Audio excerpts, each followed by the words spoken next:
Bonjour à tous, je vous souhaite la bienvenue sur Les Livres s'enchaînent. Aujourd'hui, je vous présente Mon Petit de Nadège Erika, paru aux éditions Les Livres agités. Il s'agit d'un drame personnel et familial, décrit avec un mélange de rage et de sobriété qui m'a plus d'une fois coupé le souffle.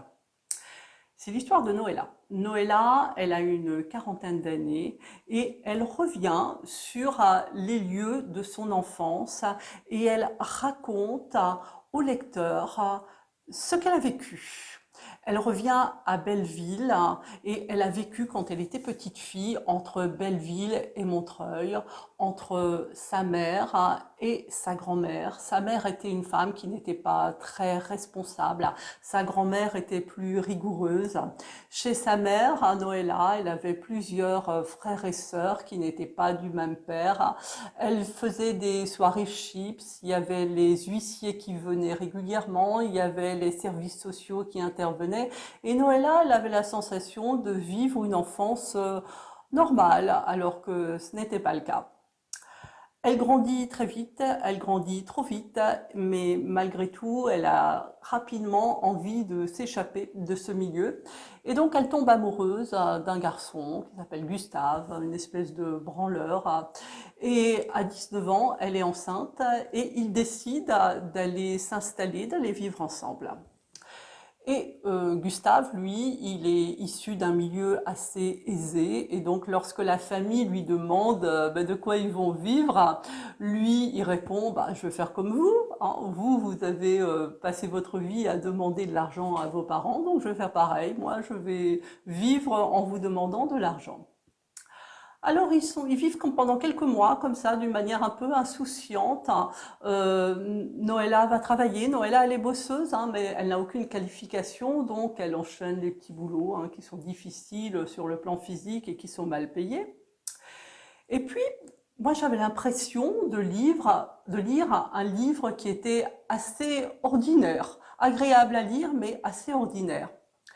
Et en réalité, il y a deux romans dans ce roman, parce que d'un coup, le livre commence à basculer.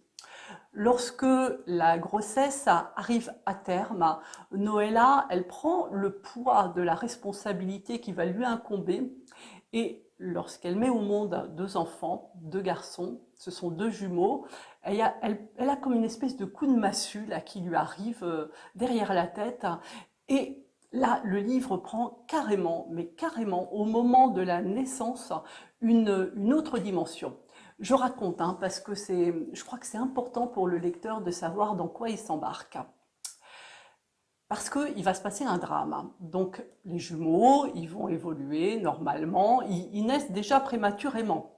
Donc elle est séparée de ses enfants à la naissance, elle vit mal cette séparation et ils sont tous les deux très fragiles et il y en a un des deux qui décède à l'âge d'1 an. Et ce deuil, Noëlla ne le fera jamais. Et c'est ça qu'elle raconte avec ce mélange de rage, cette, cette résilience qui est pointée par tous les thérapeutes. Il faut réussir à faire le deuil, il faut, voilà, la résilience c'est important, il faut réussir à tourner la page pour continuer à vivre. Seulement, il y a un paramètre important qui est rarement pris en compte, c'est la densité du chagrin. Le chagrin, il ne se mesure pas. Le chagrin, c'est quelque chose qui est très personnel. Et Noëlla, elle est inconsolable, inconsolable de la mort de cet enfant. Et pendant tout le restant du livre, ça va être ça qui va être mis en avant. C'est un livre qui est vraiment bouleversant. Il y a des moments qui sont même vraiment tristes, hein. Moi, quand je suis ressortie de ce livre, j'ai mis plusieurs jours à pouvoir reprendre un livre parce que j'étais vraiment bouleversée.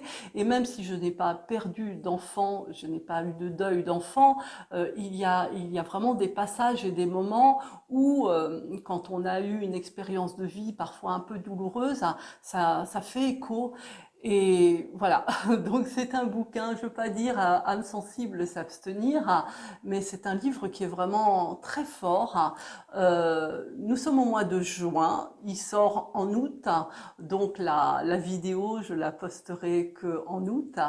Je vous le recommande, hein, c'est vraiment un moment de lecture qui est d'autant plus intéressant, qui monte en puissance et on a cette sensation là de deux bouquins et d'une auteure qui est capable de raconter les choses sur un ton un peu léger, en mettant une distance assez courte entre des faits qui sont énoncés et puis le lecteur. Et puis d'un coup, là, on se ramasse des coups de massue dans la tête.